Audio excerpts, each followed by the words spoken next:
Glória a Jesus. Eu saúdo os irmãos com a paz do Senhor. Por gentileza, tome o seu assento. Abra comigo a sua Bíblia. No primeiro livro do profeta Samuel, capítulo de número 24. É uma leitura bastante conhecida da igreja, dos irmãos. Eu tenho certeza que Deus vai falar conosco nessa noite, irmãos. Esse tema dos nossos estudos tem sido poderosos, porque tem tratado conosco em alguma coisa que é particular, irmãos, da vida humana. Ser ofendido. Ofender e ser ofendido, desde a queda no Éden, parece ter se tornado uma característica particular dos seres humanos, né? E eu pensava, enquanto olhava esse título, e alguns dias atrás tenho pensado nisso, né? Eu peço sempre para o Senhor que me faça mais parecido com Jesus. E quando eu peço para o Senhor que me faça mais parecido com Jesus, eu tenho que lembrar que uma das pessoas mais ofendidas na história da humanidade foi a pessoa do Senhor Jesus Cristo.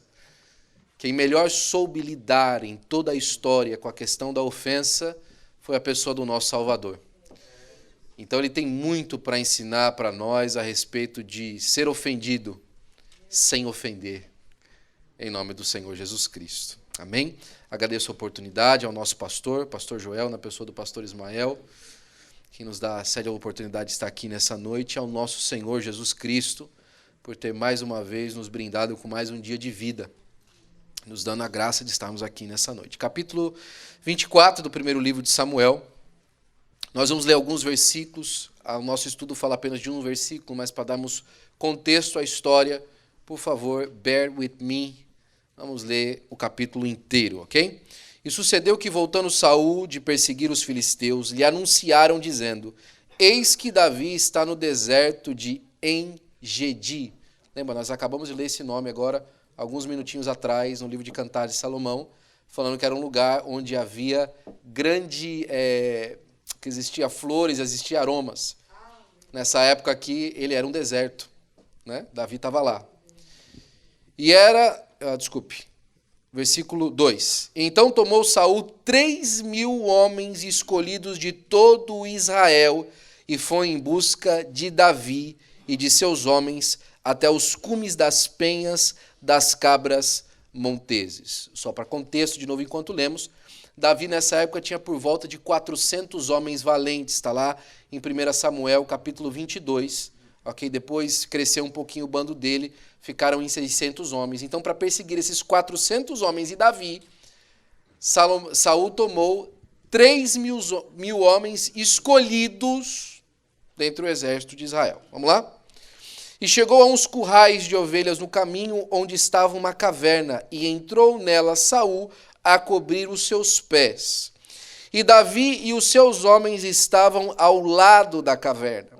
Então os homens de Davi disseram: Eis aqui o dia do qual o Senhor te diz: Eis que te dou o teu inimigo nas tuas mãos, far-lhe-ás como te parecer bem aos teus olhos.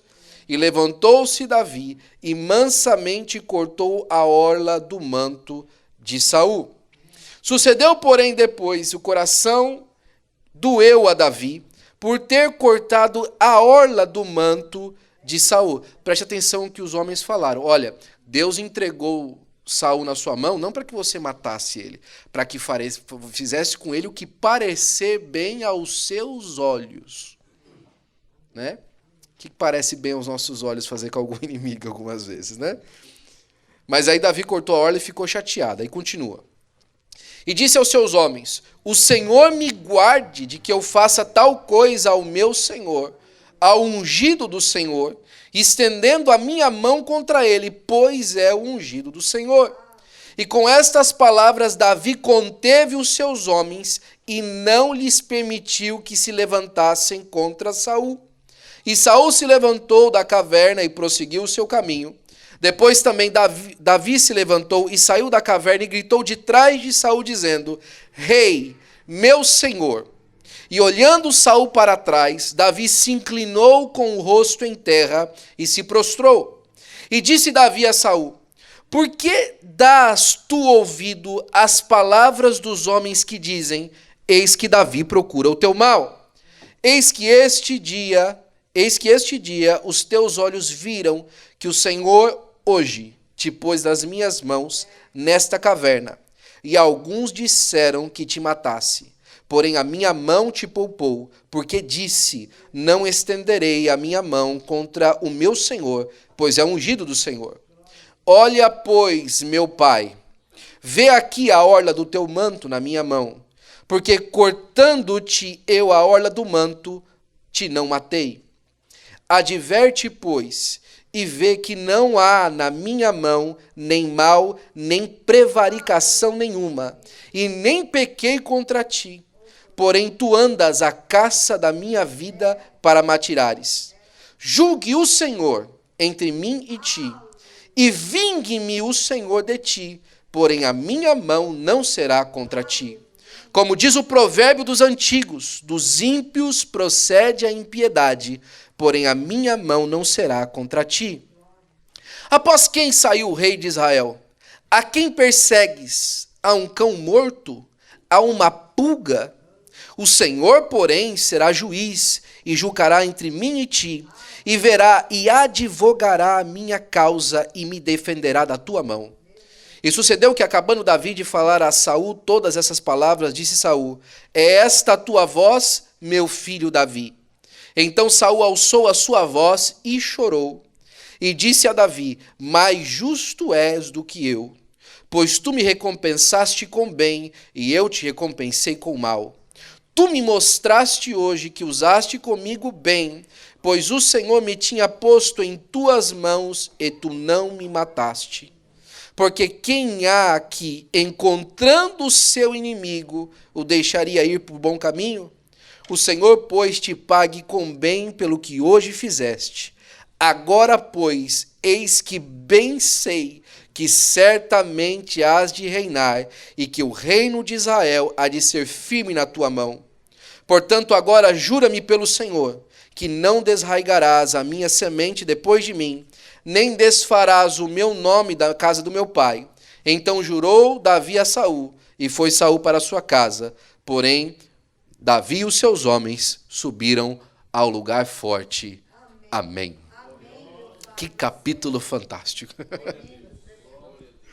Que história fantástica de domínio próprio e de confiança em Deus. Deus aqui mais uma vez testava a Davi naquilo que o Senhor o chama várias vezes, o homem segundo o meu coração. Sabe, irmãos, quando nós lemos essas passagens bíblicas e desses temas tão maravilhosos, que eu tenho certeza absoluta que, se não na sua completude, se não versículo por versículo, como nós lemos hoje, por várias vezes você já ouviu temas de pregações, partes de mensagens, que passavam por parte desse tema, ou que contavam a respeito dessa passagem, onde Davi foi confrontado de maneira absoluta a não tomar uma atitude drástica contra o seu perseguidor, Saul. O tema do nosso estudo, irmãos, trata exatamente sobre a ofensa e os errantes espirituais. E no dia de hoje nós vamos ver, esse é um estudo preparado pelo pastor Raciel Ortega, e no estudo de hoje nós vamos ver dois aspectos bastante peculiares a respeito da ofensa. E está aí na parte A e na parte B. Aqueles que genuinamente foram maltratados e aqueles que pensam que foram maltratados, mas na realidade não foram. Ser maltratado em algum período da vida, todos nós com certeza fomos. E acreditar que fomos maltratados em algum período da vida, também todos nós acreditamos que fomos. O que é difícil para nós é discernirmos com exatidão aonde foi que a mão de Deus nos preparou uma ofensa para que aprendêssemos alguma coisa. Aonde foi que a mão de Deus colocou uma circunstância que nos era contrária para que aprendêssemos alguma coisa. Existem pessoas que, alguém escreveu isso e eu achei muito interessante, essa semana eu li. Existem pessoas que, por causa do espírito que há entre nós, o demônio que há dentro deles se levanta. Há pessoas que genuinamente na nossa vida vão ser contra nós. Você pode fazer o que você quiser, irmão. Você pode provar beneficência para essa pessoa o resto da sua vida. O espírito dela é contra você. Por alguma coisa que você lembra ela, por alguma coisa que Deus deu para você, por alguma particularidade da sua personalidade. Ele não gosta do jeito que você é e acabou. Vai fazer o quê? Mas tem gente que genuinamente Deus coloca na nossa vida para que aprendamos a confiar em Deus. Para que aprendamos a olhar ao Senhor e perceber que só Ele é a solução para nós. Por volta do capítulo 22, 23, 24, 25 do primeiro livro de Samuel, nós vemos Davi passando por essa perseguição e o negócio vai de mal a pior. Capítulo 21, ele foge da face de Saul, passa naquele lugar onde os sacerdotes se reuniam. Eu sei que aquilo lá não era um templo, era como se fosse uma espécie de escola sacerdotal. E ele passa por ali um tempo, você conhece a história, ele come dos pães da preposição e pega a espada de Golias, desce para a Filistia, dá uma de doido na frente do rei filisteu, e depois foge e acaba na caverna de Adulão, começo do capítulo 22. Quando a história de que Davi havia passado no meio dos sacerdotes, e os sacerdotes haviam o ajudado, isso é por volta do capítulo 23, ele desce com a sua tropa até o lugar onde os sacerdotes viviam, até a cidade onde eles viviam, e ele mata todos os sacerdotes de Israel. A história conta, a Bíblia, que sobrou um, que é o tal do Abiatar, que falou assim, sobrou eu sozinho. E ele é contra Davi, deixa eu me juntar a Davi, né? Porque os inimigos dos meus inimigos são os meus amigos, né? Essa história fazia muito parte do enredo, principalmente nessa época. E quando Saul manda matar os profetas, os soldados de Israel não levantaram a mão contra eles. Porque quem chegou contando a história para ele foi Doeg.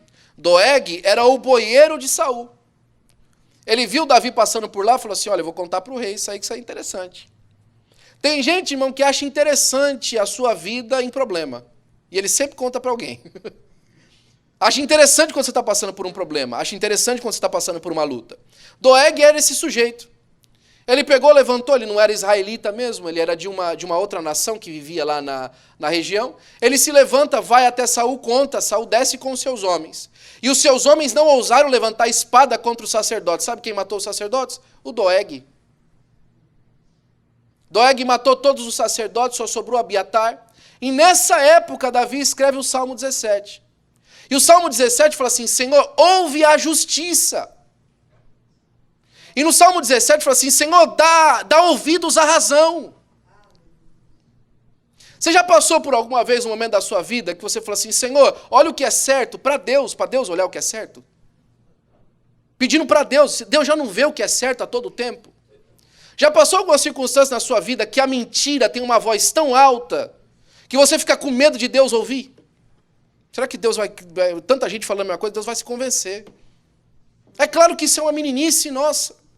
Mas as nossas emoções, as nossas situações, os nossos problemas, as circunstâncias que a gente passa, às vezes faz a gente duvidar se Deus não vai ouvir esse povo mesmo. É tanta gente reclamando. É tanta gente na mesma parte, você fala assim, será que eu não fiz besteira mesmo? Será que aconteceu mesmo? Será que Samuel foi em casa mesmo e me ungiu ou eu estava sonhando aquele dia? Será mesmo que Deus me separou para alguma coisa? Será que eu não estou realmente lutando contra o rei? Será que não era melhor eu me entregar e acabar com isso? Enquanto isso, nós vamos nos sentindo ofendidos porque alguém nos diz que nós ofendemos, sem a gente nunca querer ter dito nada. Essa era a situação do Davi, por longos capítulos do livro de 1 Samuel, o tempo todo debaixo disso. Capítulo 28, ele fala assim, acontece mais uma vez, é quando ele rouba o cantil de Saul. Aí ele chega para falar assim, ele discute com Saul mais uma vez, dá uma bronca em Abner, olha Abner, a situação que você deixou o rei. Você é o capitão, como é que você deixa o rei numa situação dessa? Está aqui o cantil de água dele, está aqui a lança dele, olha se eu quisesse ter feito alguma coisa. E aí, Saul mais uma vez promete para Davi que não ia fazer nada. Mais uma vez ele promete para Davi que não ia fazer nada. Ele tinha saído de novo contra Davi, depois do capítulo 24. E aí Davi fala o seguinte, olha, certamente eu não vou ter paz enquanto eu morar aqui. Certamente aqui para mim nunca vai ter paz. Ele sai de lá e aí ele se junta com os filisteus quando ele vai morar em Ziclag. A situação dele chegou numa situação tão difícil, chegou num momento tão difícil da sua situação, que ele falou assim, isso aqui não vai acontecer mais. Já chega de ficar batendo tanto a mesma situação, tentando a mesma coisa, tentando o mesmo problema, olhando para a mesma circunstância. Eu já percebi que aqui não acontece nada. Ofendido vezes após vezes, olhando para aqueles que o deveriam guiar o seu coração e sendo ofendidos por ele. E eu sei, irmãos, que todos nós, em alguma particularidade da vida, nos identificamos com isso. Seja na família, seja no trabalho, e até mesmo, por incrível que pareça, em alguma circunstância dentro da casa de Deus. Onde a gente jamais imaginaria que isso poderia ou deveria acontecer. Mas talvez você tenha sido perseguido no trabalho de uma situação assim, que pelo fato de Deus ter te dado uma capacidade para fazer alguma coisa, você arrumou problema. Você chegou e arrumou problema. E a primeira pessoa que o nosso estudo fala é inclusive a respeito de José. Qual foi a falta de José? O pai dele ter gostado dele. Essa foi a falta dele. A falta dele, a pessoa fala, não, mas ele contou o sonho, etc. O problema não era o sonho, o problema era o pai. Que quando o pai ele falava alguma coisa, o coração do pai guardava as coisas, o pai observava com amor. O pai colocava ele numa posição de destaque no meio dos irmãos. Isso era um problema tremendo. Mas aí José nos ensina alguma coisa fantástica. De que porque os olhos do pai estavam em cima dele, né? É aí que a igreja, irmãos, ensina para o mundo uma coisa fantástica. Porque os olhos do Pai Celeste são sobre ela. Porque depois de passar por tudo isso, lá no capítulo 45, quando acontece o encontro, isso acontece duas vezes, no capítulo 50 de novo. Os irmãos se encontram morrendo de medo e falam assim, olha, gente, todo o mal que vocês intentaram contra mim foi Deus que planejou tudo isso. Toda essa história que vocês me fizeram amargar, todas essas lutas, todos esses problemas, todos esses percalços, era o Senhor trabalhando na minha vida, usando vocês para moldar ela. Era Deus me mostrando que melhor é confiar em Deus do que na mão dos homens. Era do Senhor me mostrando que por muitas tribulações, o que compensa mesmo é entrar no reino de Deus. Era o Senhor me mostrando que perdoar é sempre o melhor remédio. Capítulo 50, depois que Jacó morre, eles se reúnem em volta do irmão, e eu acho fantástico, irmãos, não tem um artista ou um escritor de qualquer filme, novela, teatro, enredo que consiga escrever uma história dessa. O pai morre e eles chegam em volta do irmão mais uma vez e falam assim, olha, é o seguinte, papai morreu e antes de morrer ele falou que não era para você relar em nós, viu, tal. Me mostra aí onde foi que Jacó falou isso antes de morrer. Não tem. Jacó não falou nada. Eles foram usar a voz do pai morto para tentar convencer José. Aí José olha para eles, é como se ele tivesse sido assim, se ele morasse na Zona Leste, ele ia falar assim, vocês ainda estão nessa? Vocês ainda estão nessa? Vocês ainda estão com esse negócio na cabeça de vocês? Será que vocês não perceberam que todo mal que vocês intentaram contra mim, Deus transformou em bênção para a conservação das nossas almas? Que Deus usou essa situação para que eu tivesse condições de estar na posição que eu estou hoje.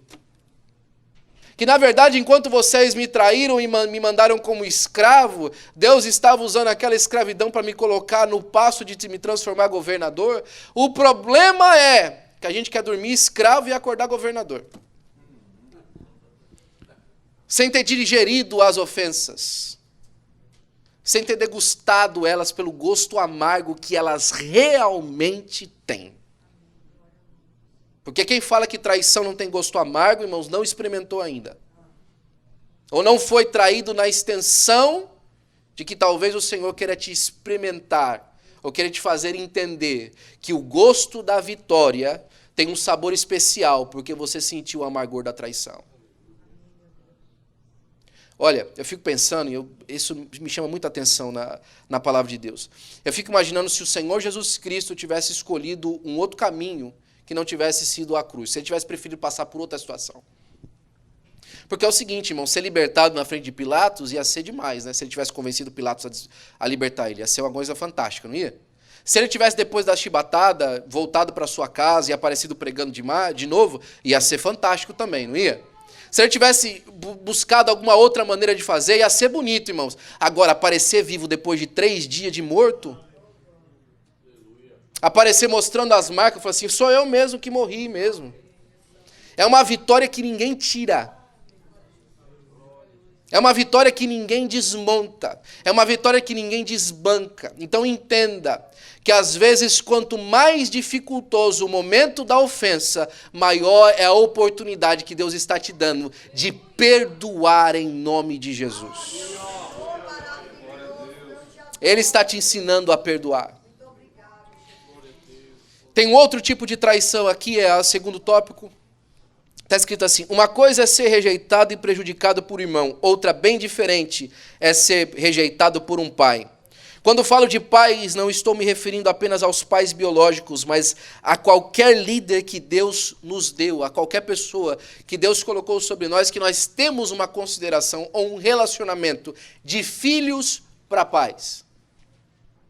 Vamos examinar esse exemplo na vida de Davi, como a gente já leu, né? 1 Samuel, entre o capítulo 16 e o 31, essa história se discorre. No capítulo 16, ele aparece como um grande guerreiro, matando o urso, matando o leão, matando o gigante, se tornando escudeiro de Saul, um homem a quem Saul colocava o seu coração não só para treiná-lo, mas também para posicioná-lo como capitão do exército, e tudo andava muito bem, até o dia que eles chegam da batalha, e as mulheres de Israel resolvem fazer público o prestígio que Davi havia alcançado. Irmão, se tem uma coisa que às vezes a gente gosta muito de receber e só te atrapalha, é elogio, viu? Talvez você goste de ser benquisto, de ser reconhecido pelas pessoas, porque você fez um bom trabalho, ok? De novo, se você fez um bom trabalho, eu acho que você merece ser reconhecido, mas cuidado onde você está recebendo reconhecimento. Você fala assim, vou receber reconhecido e agora vai dobrar o salário, você vai arrumar só problema para a sua cabeça. Às vezes você pensa que por conta de que agora você alcançou uma posição de prestígio em algum lugar, você vai adquirir o respeito que você acredita que lhe é devido e você só vai arrumar problema. E ele não arrumou problema com qualquer pessoa, porque se ele arrumasse com os outros capitães, se Saul gostasse dele, ele mandava todo mundo ficar quieto, né? Não, Davi é o cara que eu escolhi, mas ele arrumou problema com o próprio Saul.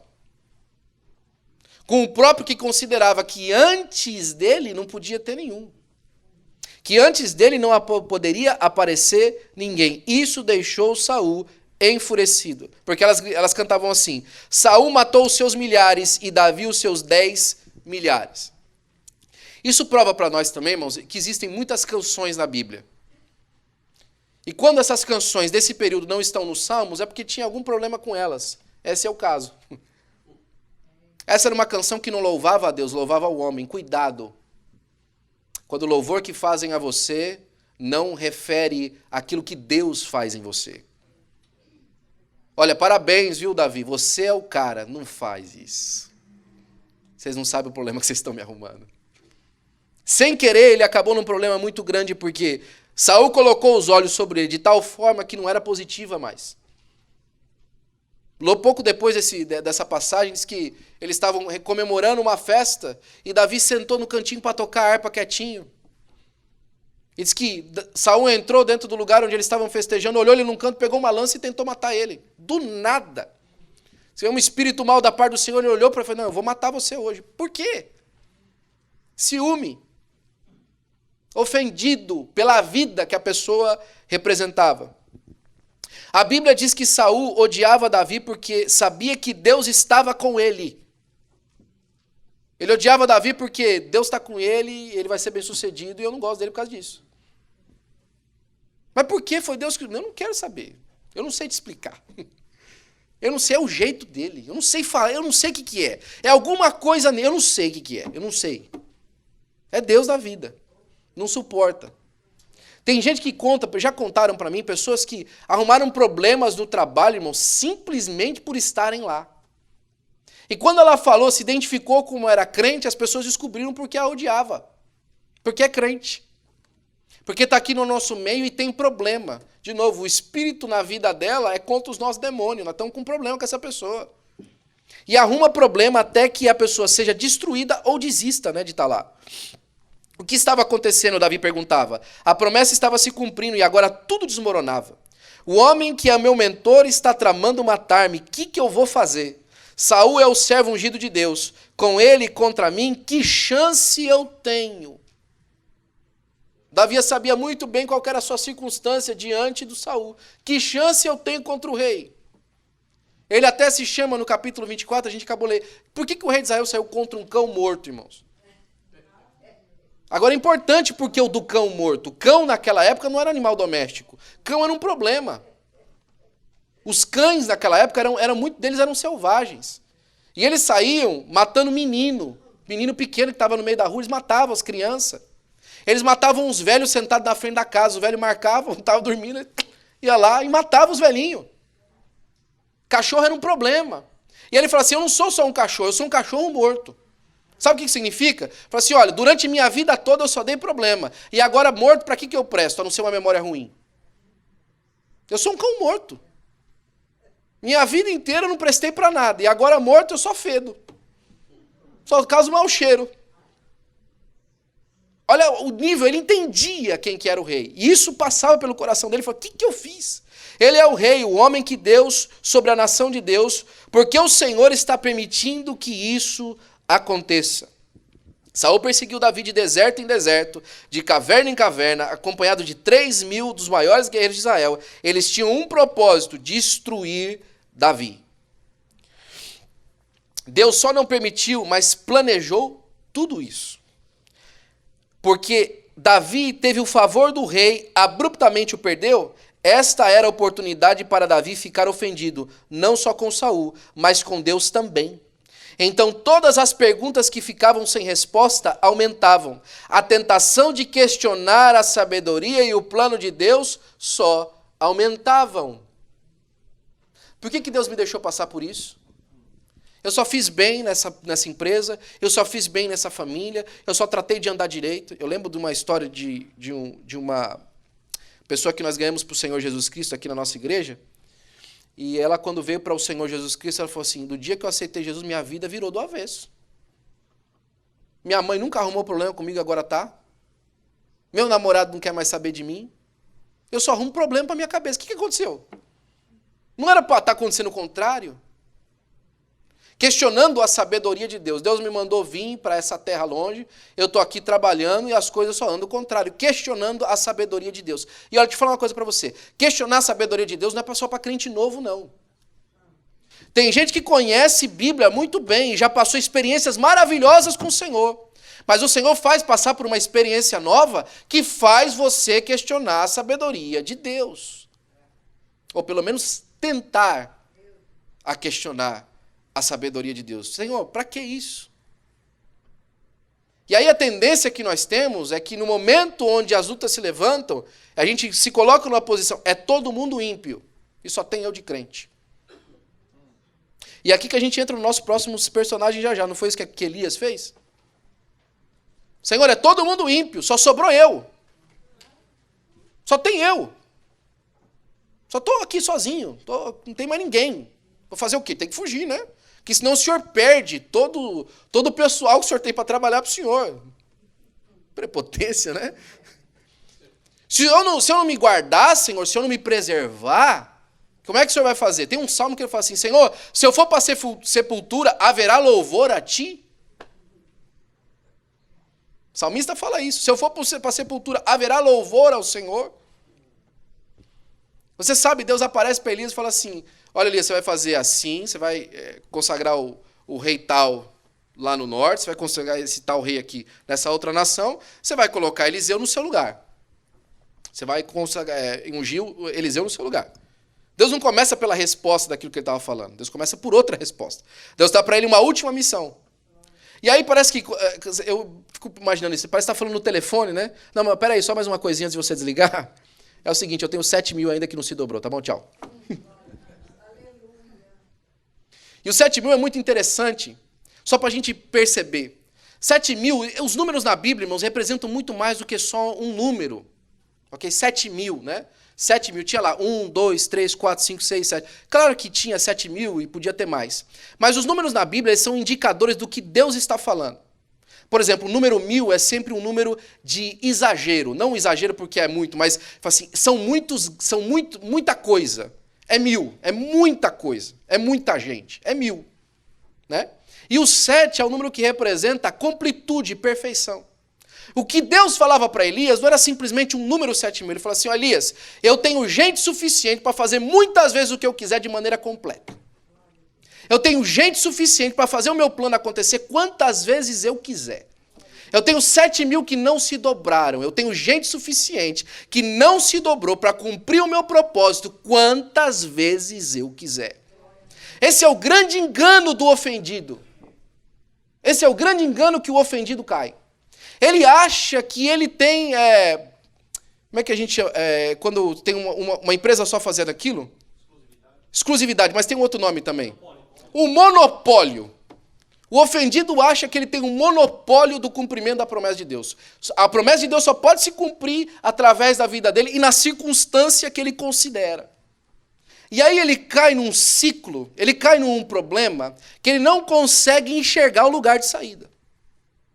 E é justamente onde Davi lutava para não entrar exatamente nessa circunstância. E aí, quando ele está tendo esse problema, ele fala no versículo 11, a gente leu, e é o tema. Olha, pois, meu pai, vê aqui a orla do seu manto na minha mão. Ele fala assim, olha aqui, meu pai. Ele chora para Saul, falando assim, olha, não esqueça não, que eu sei muito bem que eu saí daí. Não esqueça, Saul, que eu entendo que você foi a pessoa que Deus colocou sobre mim. Não esqueça, Saul, que eu entendo que foi através de você que a minha oportunidade nasceu. E é aqui, irmãos, onde nós somos tentados, por conta da ofensa, em sermos ingratos. Por conta da ofensa, e se apagar o que foi que passou de benefício.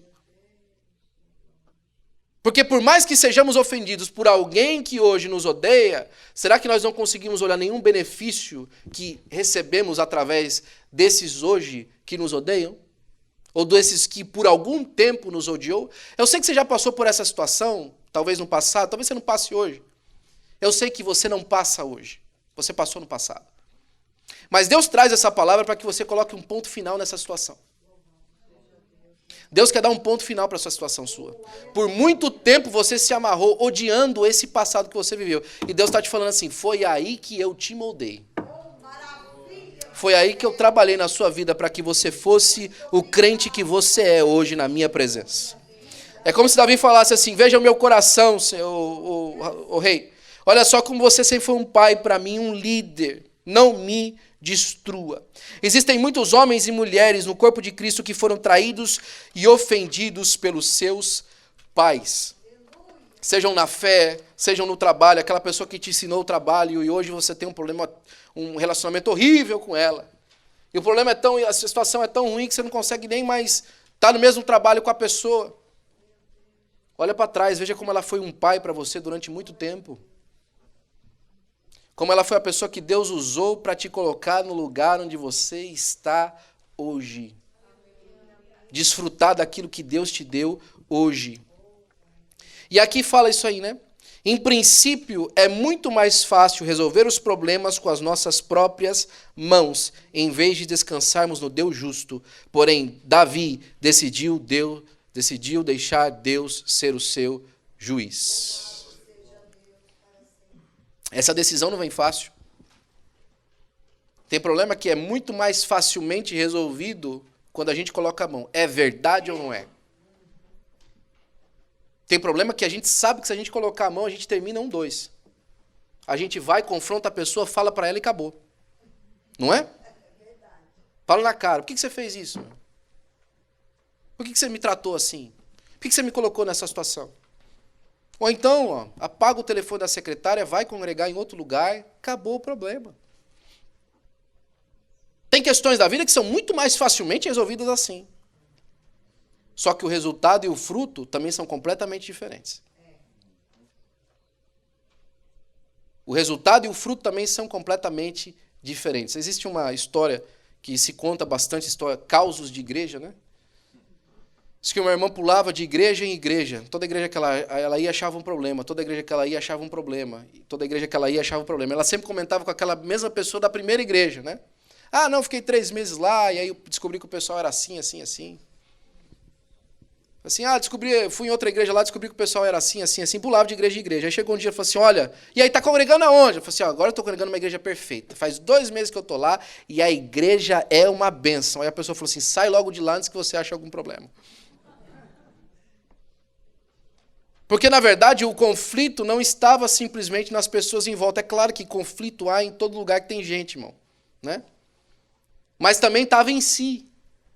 Na observação das coisas, em observar como a vida andava. E aqui que chega a parte bonita. Davi passa por tudo isso. Tem que viver como um exilado. Aí quando chega a notícia, irmãos, que Saul morreu, ele não solta rojão. Ele não faz festa, ele não dá banquete. Ele rasga as suas vestes. Conclama um luto nacional. E fala assim, olha, vamos chorar pela morte do rei de Israel. O homem a quem Deus tinha colocado à nossa frente morreu. E ele faz uma poesia para Saul e para Jonatas, que morreram na batalha. Ele entendia que por mais que a pessoa o odiava, por mais que a pessoa queria o mal dela, ele, diante de Deus, não conseguia odiar aquele a quem Deus usou para moldar a sua vida. Quando a gente aprende isso, irmão, quando a gente aprende isso, que por muitas tribulações é importante entrar no reino de Deus. Quando a gente aprende, irmãos, que Deus só está, na verdade, nos moldando para nos parecermos mais com Ele. O hino de número 126 fala assim, que quem no coração for mais ferido, mais daquela glória há de ter. Que os mais belos hinos e poesias foram escritos em tribulação. E no céu as lindas melodias se ouviram da escuridão.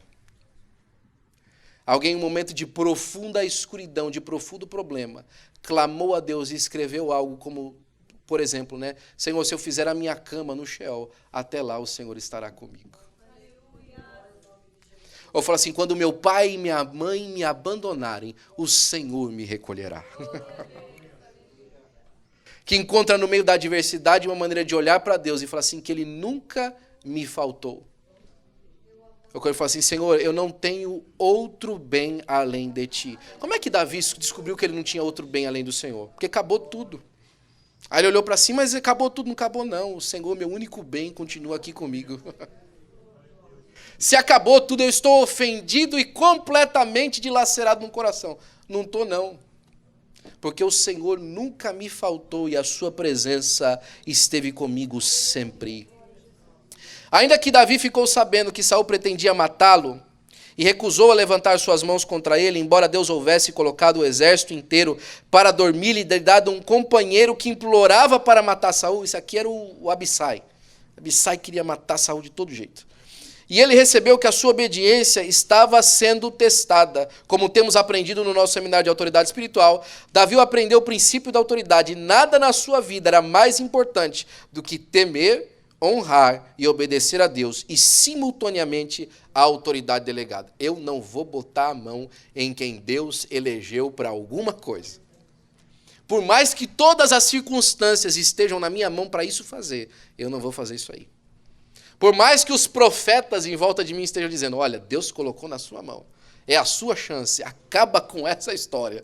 Eu fico imaginando, eles deviam estar imaginando, a gente já vai entrar triunfalmente lá na região dos benjamitas com a cabeça dele na mão e fala assim, olha, Saul morreu, agora Davi é rei, nós vamos fazer agora, daqui 3 dias, 7 dias a gente dá a volta aqui, a gente faz aquele estardalhaço e estamos reinando, vai acabar, porque a hora que você chegar com a cabeça de Saul na mão, não, nada disso. Esse é um ungido do Senhor. E só cortar a orla do vestido dele já me dá barulho de trem na cabeça. Eu já fico completamente transtornado. Olha só o que eu fiz. Olha que petulância e prepotência minha. Irmão, Davi realmente tinha um coração que às vezes a gente tem dificuldade de entender. Mas isso que Davi enfrentou, irmãos, ele vem através de 3 verdades sanadoras que a gente vai agora observar nesses próximos 15 minutos e a gente termina.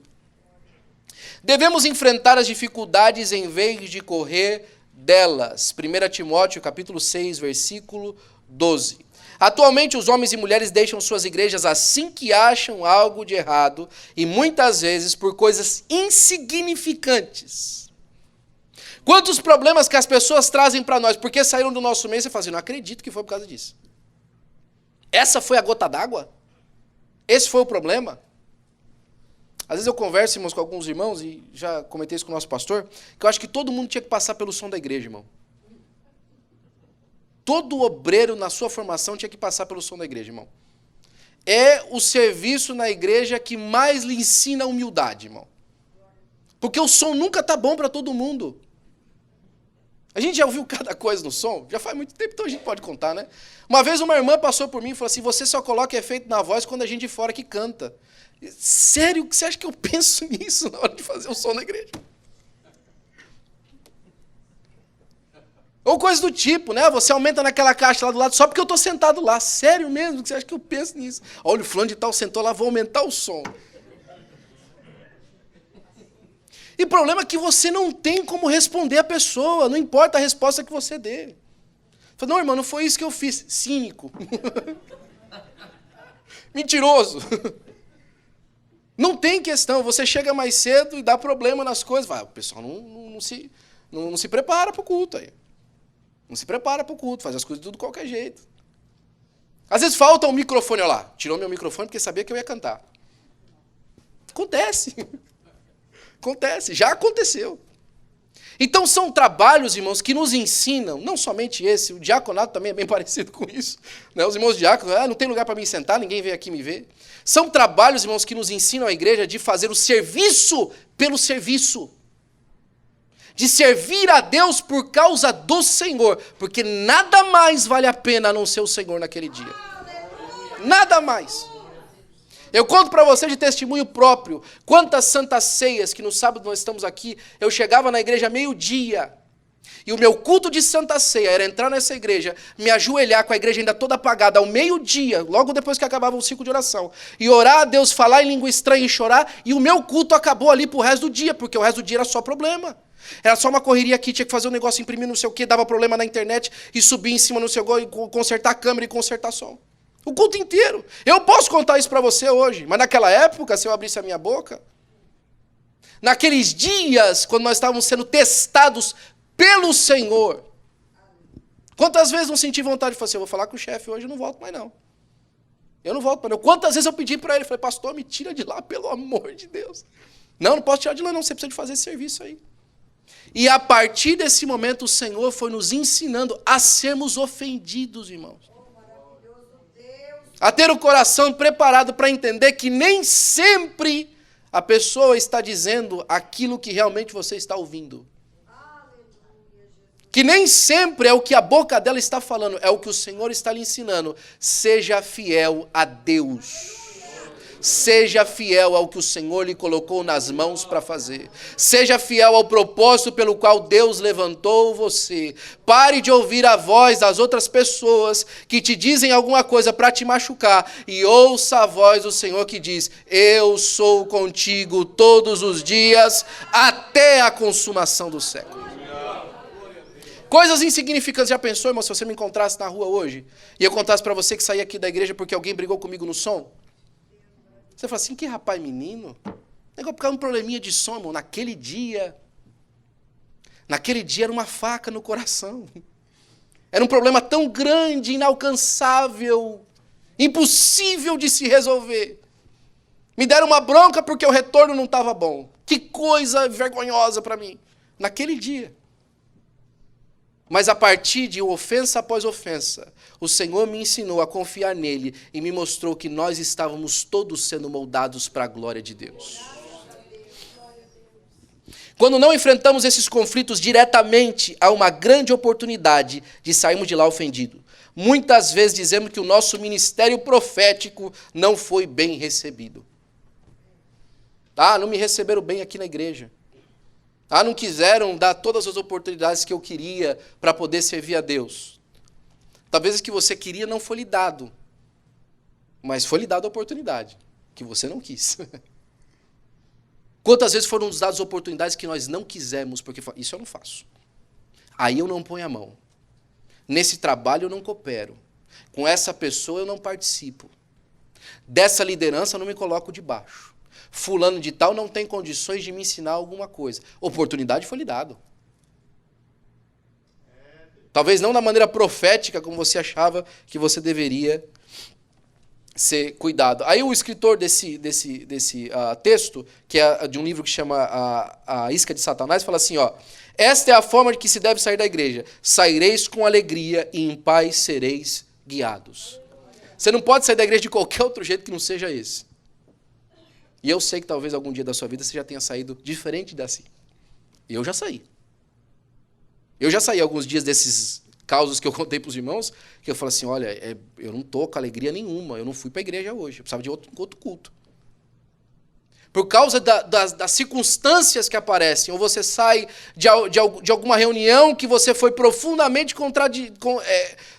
foi contrariado de maneira profunda naquela reunião. E você sai triste, magoado. Mas a palavra de Deus nos ensina, vocês vão sair alegres da minha presença. Aprenda isso. O que aconteceu nesse infortúnio que você passou, que poderia te deixar alegre? Como é que você consegue olhar para trás dessa circunstância e mudar a maneira como você se sente a respeito daquele dia? Faz toda a diferença, irmão. Eu tive que fazer alguns anos atrás um reencontro com esse passado meu. Confesso para os irmãos diante de nós, isso aqui falou muito comigo. E me lembrou de muita coisa do que eu passei. Tive que fazer um reencontro. Falei assim, como é que eu vou tratar aquela época? Eu vou continuar contando como uma época só de sofrimento, ou eu vou perceber, foi naqueles dias que o Senhor me fez ser mais fiel a Ele. Foi naqueles dias que Deus me deu os ombros mais firmes para aguentar a carga. Foi naquele dia que Deus deixou meu pescoço mais largo para aguentar os problemas. Foi naquele dia que Deus me ensinou a fechar a boca e não falar nada. Foi naquele dia lá.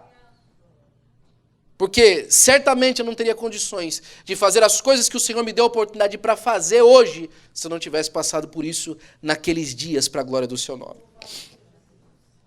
Os mais sentem-se livres enquanto não houver problemas, mas isso está em total desacordo com a Bíblia ensina. Não é você que escolhe ao qual lugar quem você vai, é Deus quem escolhe. A Bíblia não diz, Deus dispôs os membros colocando cada um deles no corpo como aprouve a cada um. Não é assim que a Bíblia fala. A Bíblia fala assim, ó, Deus dispôs os membros colocando cada um deles no corpo como lhe aprouve ao Senhor.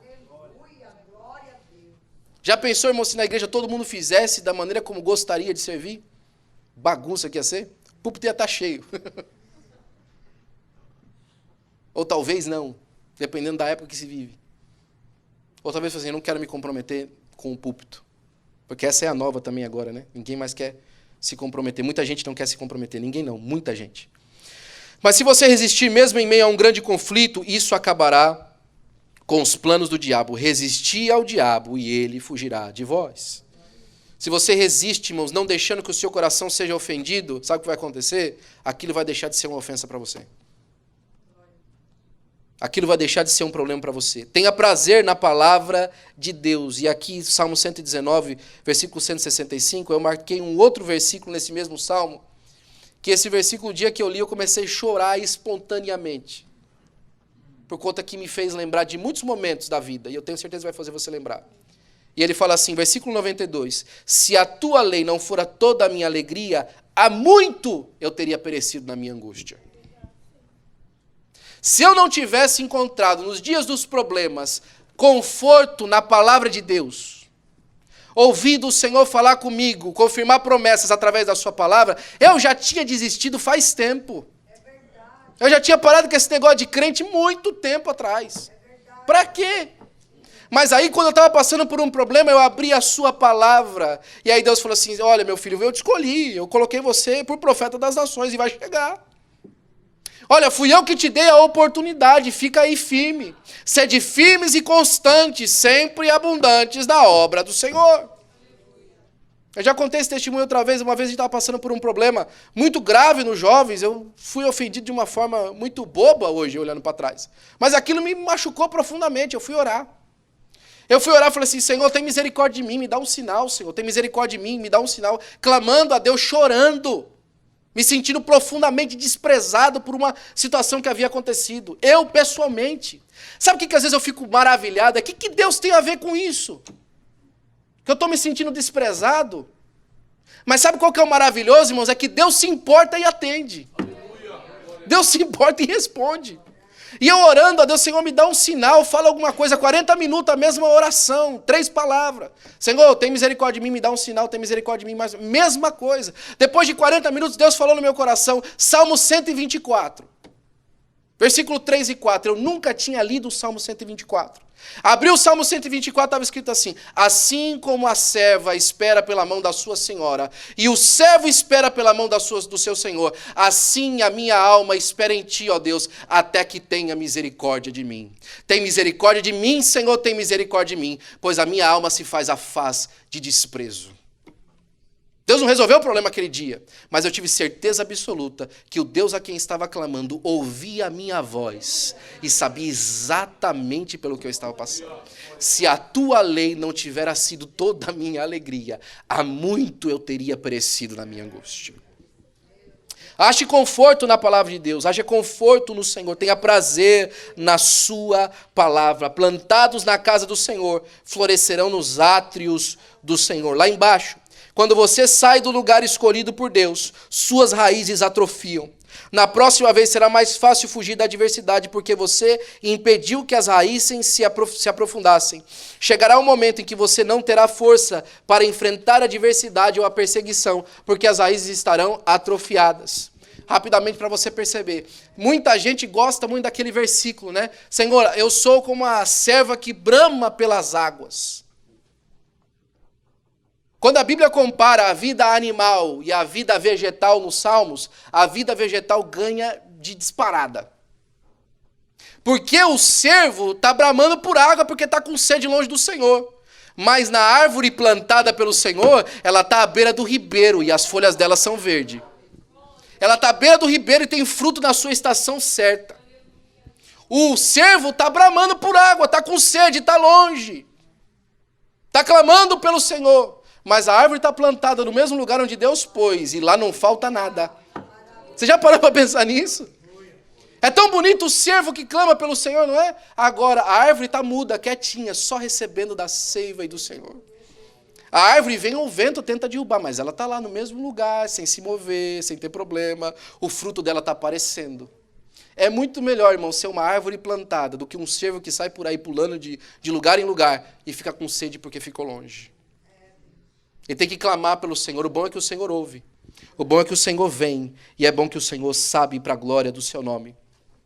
E o número 3, por último, deixar-se guiar. Em Romanos 8 e 14 está escrito, porque todos que são guiados pelo Espírito são filhos de Deus. Aqui o escritor faz a diferença entre o termo teknon e o termo huios. Que o termo, na verdade, a maioria das vezes quando aparece essa palavra escrita na Bíblia, está dizendo teknia, que é os filhos, a filiação, né? Teknia, sempre usado como teknia. Mas a palavra no seu substantivo é teknon, ok? E essa palavra fala daqueles que nasceram através, daqueles que são de procedência de alguém, ok?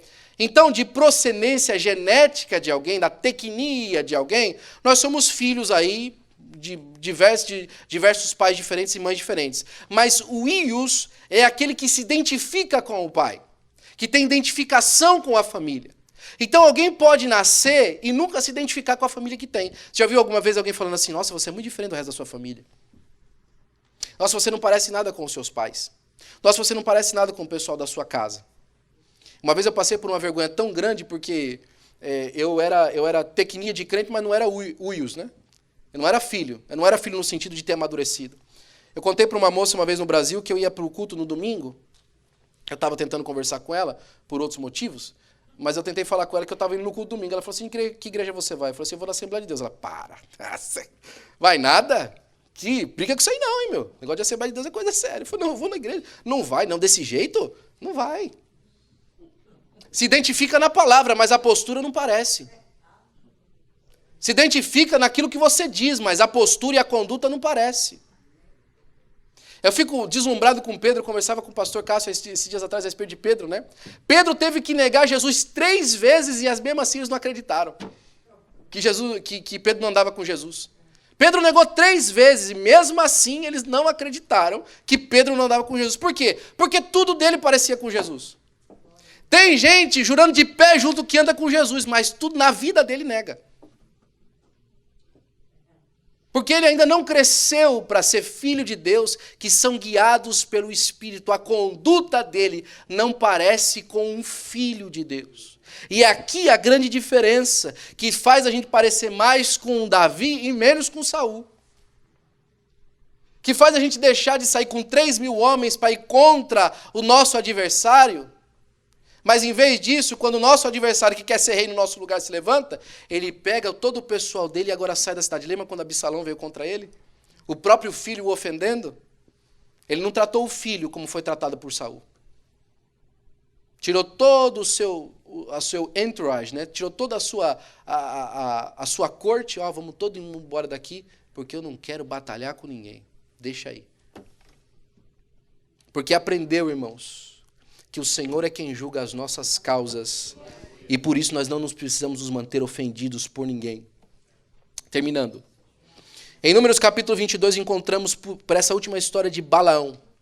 Balaão insistindo com Deus de fazer aquilo que Deus era contra. Balaão foi contratado para profetizar contra o povo de Deus. E ele foi perguntar para Deus se ele devia fazer isso mesmo. Ele foi contratado para profetizar contra o povo de Deus e ele foi perguntar para Deus se ele devia fazer isso mesmo. Não está óbvia a resposta? Né? Tem gente que fala assim, Senhor, será que eu devo falsificar estes documentos? Senhor, será que eu devo roubar o meu patrão? Senhor, será que eu devo me portar de maneira errada?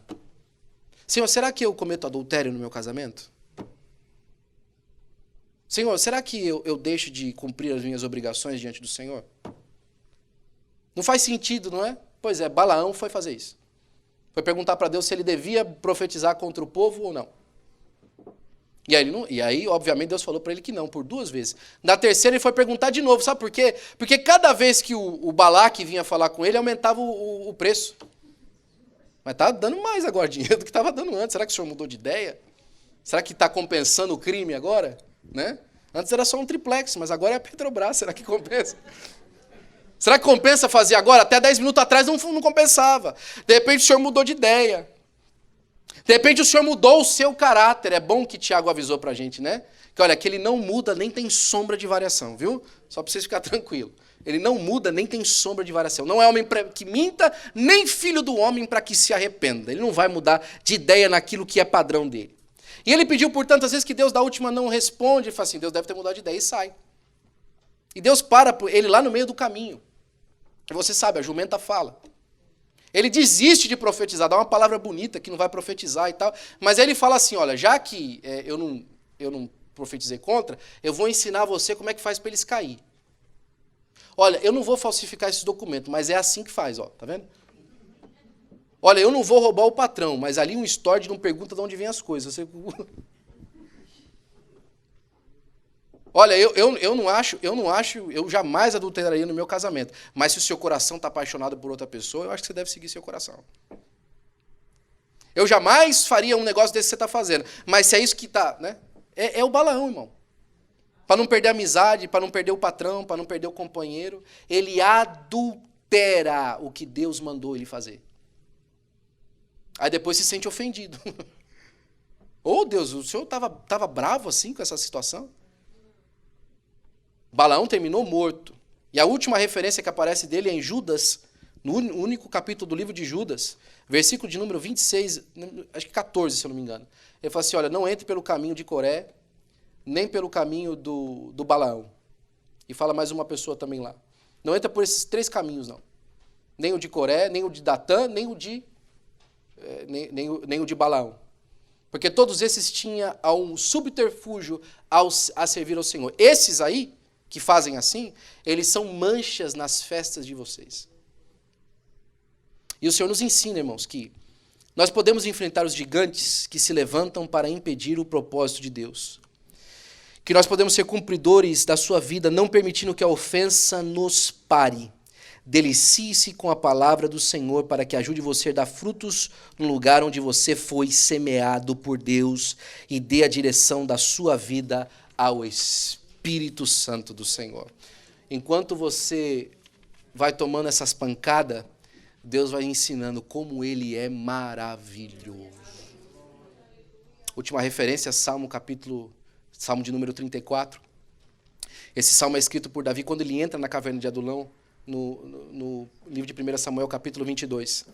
Fala assim, e ali se juntou homens que eram desgostosos da vida, eles tinham tanto problema, eles desgostosos da vida, endividados, né? Ali uns 400 homens, esse é o versículo de número 1. Versículo número 2 é assim, e Davi se fez chefe entre eles.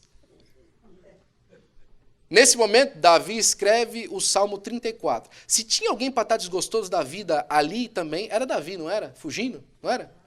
Mas aí o versículo 8 do Salmo 34, ele fala assim, vinde meninos, e ensinarei vocês o temor do Senhor. Quem quer viver bem tem uma vida próspera. Refreie a sua língua do mal, procure a paz e siga. Olha, vocês estão em dívida, só que é o seguinte, ó, os filhos dos leões passam fome, mas o homem que confia em Deus não tem falta de nada. Provai e vede que o Senhor é bom. Que Deus abençoe os irmãos em nome de Jesus e nos ajude a aprender nas dificuldades da vida para a glória de Deus.